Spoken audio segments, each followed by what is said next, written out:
J'ai peur que ça marche pas. J'ose pas faire le premier pas. T'imagines, il me rejette? Non mais moi je veux pas souffrir, hein. En plus, si ça se trouve, il est pas si bien que ça. Franchement, j'ai peur d'être déçue. S'il me dit oui et qu'en fait il est vraiment bien, je vais m'attacher. Je me connais, après j'aurais peur de le perdre.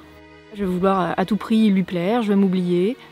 Si c'est pour répéter les mêmes erreurs, c'est pas la peine. Et puis voilà, je vais tout saboter. Je vais finir seule.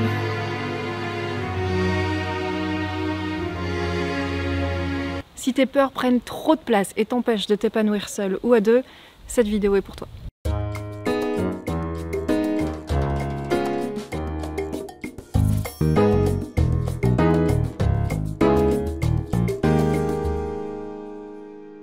Si tu me découvres avec cette vidéo, je m'appelle Gaëlle, je suis coach en relations amoureuses et avant de rentrer dans le vif du sujet, je t'invite à t'abonner à mes exercices par email dont le lien figure dans la description.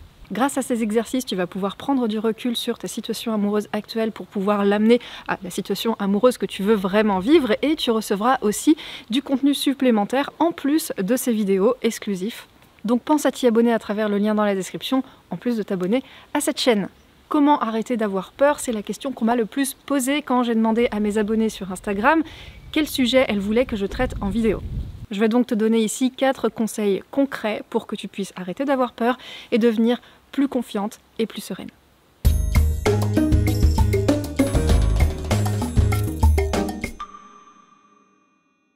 La qualité de ta vie dépend de la qualité des questions que tu te poses. Or, comment arrêter d'avoir peur? C'est pas une question qui va trop nous servir parce que la peur c'est une émotion et comme toutes les émotions, elle est à ton service. Comme dans l'absolu, la peur c'est une émotion qui est là pour t'alerter d'un danger. Imagine que tu vas dans un avion et que tu éteins tous les voyants qui pourraient t'alerter d'un problème. Comme ça, au moins, c'est sûr, t'auras pas peur. C'est absurde. Évidemment que tu veux pas éteindre ces voyants et être sereine si c'est pour être dans une espèce de naïveté qui court à ta perte. C'est pour ça que ce qui nous intéresse, c'est pas tant arrêter d'avoir peur, mais n'avoir peur que des choses qui méritent qu'on en ait peur.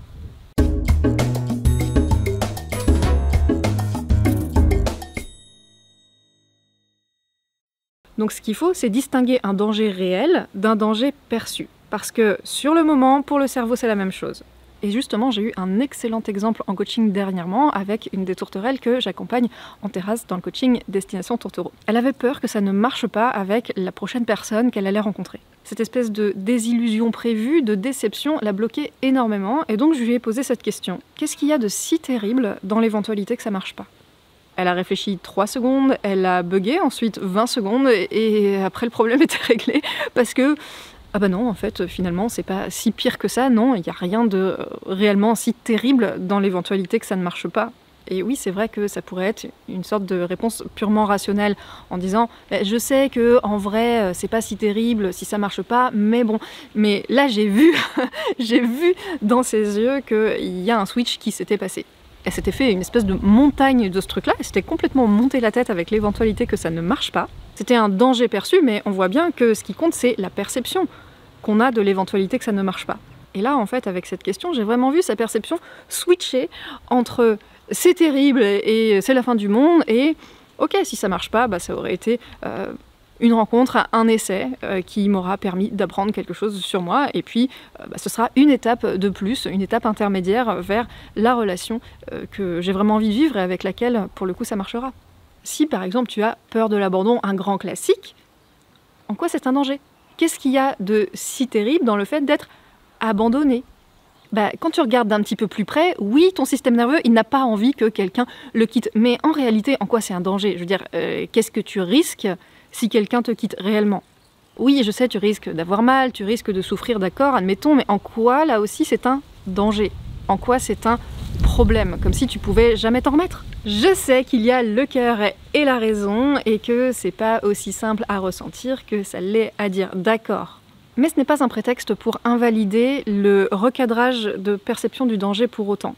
Parce que le problème, c'est que oui, ton système a peur de l'abandon, parce qu'il y a peut-être eu des traumatismes, tout ça, oui, d'accord.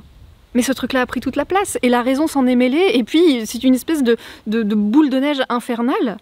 Et à un moment, il faut bien qu'il y ait soit le cœur, soit la raison qui stoppe le truc. Et même si tu ne peux pas passer de « j'ai peur d'être abandonné » à « je n'ai plus peur d'être abandonné », le fait de mettre la raison au milieu et d'avoir une sorte de truc réel auquel te raccrocher, parce que la peur d'être abandonné quand on est adulte, c'est absolument pas un truc réel. C'est un traumatisme, un ensemble de traumatismes qui refont surface. Mais on ne peut pas abandonner un adulte. Donc la prochaine fois que tu vis ta peur de l'abandon, rappelle-toi qu'en fait on ne peut pas t'abandonner. Rappelle-toi qu'il n'y a pas de réel danger et que le danger qui a l'air d'être là, il n'est pas aussi dangereux qu'il en a l'air. C'est une illusion tout ça. Et je sais que c'est une illusion qui est très crédible, mais c'est important de se le rappeler pour garder les pieds sur terre, sinon, paf, on est parachuté dans la stratosphère de l'émotionnel et on perd pied complètement. Tu es adulte et un adulte n'est pas abandonnable parce qu'un adulte, si on le quitte et qu'il est tout seul, et globalement il peut se débrouiller tout seul dans la société dans laquelle tu es aujourd'hui, tu ne risques rien. Tu vois, ce n'est pas un abandon réel. Le fait que tu aies si peur d'être abandonné prouve que tu entres dans la relation avec une posture d'enfant et qu'il y a à développer une posture d'adulte qui t'apporte justement la sécurité que tu cherches à travers un partenaire fiable. Ce qui n'empêche pas de chercher un partenaire fiable quand même, mais ça ne remplacera pas la sécurité intérieure qui te manque. Et puis ce qui est extrêmement important, c'est de bien comprendre et utiliser le message de la peur.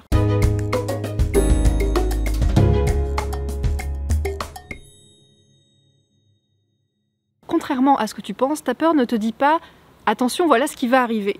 En tout cas, dans 95% des cas, elle ne te dit pas ça, puisque en fait, quasi 90% des dangers sont en fait des dangers perçus, et pas des dangers réels.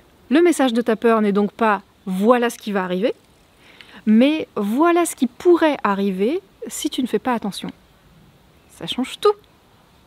Donc à quoi tu dois faire attention? Qu'est-ce que tu dois apprendre à faire? Prenons l'exemple de « j'ai peur de m'oublier ».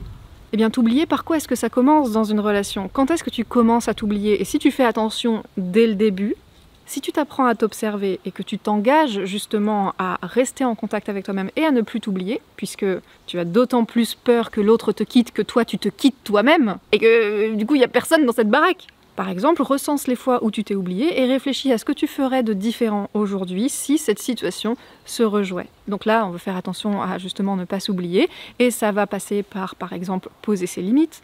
Donc là, si le danger ou en tout cas le problème, c'est le fait de s'oublier dans une relation, remercie ta peur de t'alerter et de te dire « fais attention à ça ». Maintenant, ta peur, en fait, elle va continuer à s'exprimer et à crier et donc tu vas continuer à avoir peur tant que tu ne prends pas la décision, tant que tu ne prends pas un engagement avec toi-même de poser tes limites et de t'affirmer dans une relation et d'exister pleinement et justement d'arrêter de t'oublier. Ta peur arrêtera de prendre toute la place, tu arrêteras d'avoir peur quand tu prendras une décision, quand tu te positionneras. Et oui, je sais que prendre une décision, se positionner, ça fait peur aussi, c'est pour ça qu'on ne le fait pas. Je sais bien que tout ça c'est complexe, c'est pour ça qu'au-delà des vidéos YouTube, il y a des accompagnements qui sont proposés pour que justement tu puisses trouver un soutien et dépasser les peurs dans lesquelles tu t'embourbes, parce que si c'est pas une peur, c'est une autre, et puis qu'au final tu fais que tourner en rond dans tes peurs. Et à un moment, il faut effectivement trouver une porte de sortie. Et c'est pas forcément évident à trouver tout seul, c'est pour ça que les gens comme moi sommes là pour t'aider et t'aider à remettre du mouvement. Et tu vois, si on reprend cet exemple-là, j'ai peur d'être abandonnée, il faut que je fasse attention à ce que l'autre m'abandonne pas, on voit bien que ça marche pas. Ou en tout cas, on voit bien que c'est une pente glissante, pour qu'il m'abandonne pas, il faut que je lui plaise, que je fasse ce qu'il veut, tous les trucs un peu foireux que tu as déjà tenté en fait. En fait, c'est pas vraiment un truc qui est contrôlable, c'est pour ça que pour arrêter d'avoir peur, déjà tu vas te concentrer sur les choses sur lesquelles tu as réellement une prise, que tu peux réellement contrôler, les choses qui dépendent de toi. Et à un moment dans la relation, oui, il faut bien accepter qu'on ne contrôle pas l'autre. Les personnes qui sont très sujettes à la peur de l'abandon préfèrent s'abandonner eux-mêmes plutôt que se faire abandonner par l'autre. C'est une dynamique à inverser. C'est la recette du désastre, parce qu'à un moment, l'autre, qui n'a pas envie spécialement d'être avec une serpillière, si c'est une personne normalement constituée, elle va se barrer, parce que tu seras devenu que l'ombre de toi-même, et toi, ce sera d'autant plus souffrant pour toi que non seulement l'autre, il sera parti, et en plus, il te laissera avec l'ombre de toi-même. Et c'est là qu'on est complètement dépossédé, en fait, et à plat, qu'on se trouve sans valeur, sans estime, et que oui, c'est pas évident de remonter la pente après des trucs pareils. J'ai pas dit impossible, c'est possible. Si je m'abandonne par peur que l'autre le fasse à ma place et que du coup ça me donne une sensation d'un peu plus de maîtrise de m'abandonner moi-même, il faut que j'apprenne à me mettre des limites, à poser mes limites et à assertir mes limites si jamais l'autre a envie de les négocier. Évidemment, on ne pose pas ses limites en s'excusant, sinon ça ne marche pas. Avant de poser ses limites, il faut accepter d'en avoir, sinon ça ne marche pas non plus. Et quand tu apprends à mettre les mots sur ce que tu sens, tes besoins, tes demandes, qui ne sont pas des exigences, attention. Bref, quand tu apprends à communiquer de manière saine tes limites, bah ça te donne confiance en tes limites et en toi. Et en plus, quand tu les communiques bien, l'autre a plus de chances de les accepter.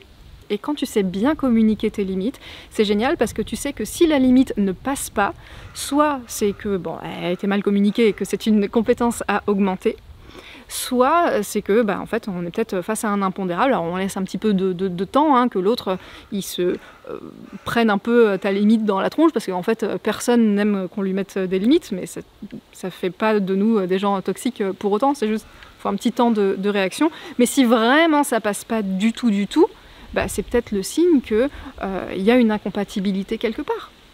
Et que peut-être cette relation doit se terminer, auquel cas peut-être que c'est toi qui pars, mais c'est pas du tout la même chanson et ça fait pas du tout le même effet que si c'est l'autre qui t'abandonne. Alors oui, quitter une relation c'est difficile aussi et on a le droit d'avoir mal quand on quitte. Enfin, c'est pas juste la personne qui est quittée qui a la légitimité de sa douleur. Et là où je veux en venir en 4e point, c'est que les compétences donnent confiance.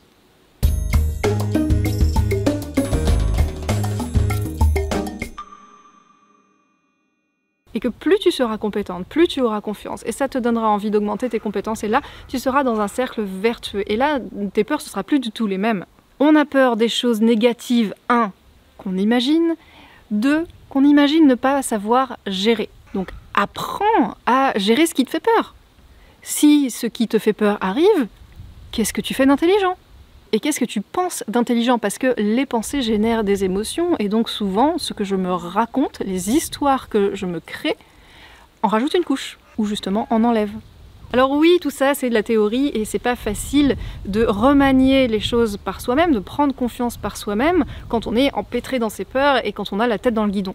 Et c'est complètement normal parce qu'on est dans l'émotionnel et que, en général, dans l'émotionnel, on n'arrive pas à prendre les bonnes décisions. Et que ce qui fait moins peur, c'est de prendre une décision. Donc, si tu veux que je t'aide à faire ça, que je t'aide à prendre les bonnes décisions, les bons positionnements, que je t'aide à apprendre à savoir quoi faire si jamais ce qui te fait peur arrive, et faire en sorte que ça n'arrive pas, c'est quand même ça le but, ou en tout cas l'idéal, mais que si ça arrive, au moins toi, ça va. Eh bien, abonne-toi à mes emails, commence les exercices et réponds à n'importe lequel de ces emails pour rentrer en contact avec mon équipe ou moi. Et ensemble, on verra comment on peut t'aider. Comment on peut faire un truc super pour toi pour que tu te sentes bien, sereine, confiante et que tu puisses justement aller de l'avant dans ta vie amoureuse pour t'épanouir à la hauteur de ce que tu souhaites. Tu seras fier de toi et au taquet pour relever de nouveaux défis.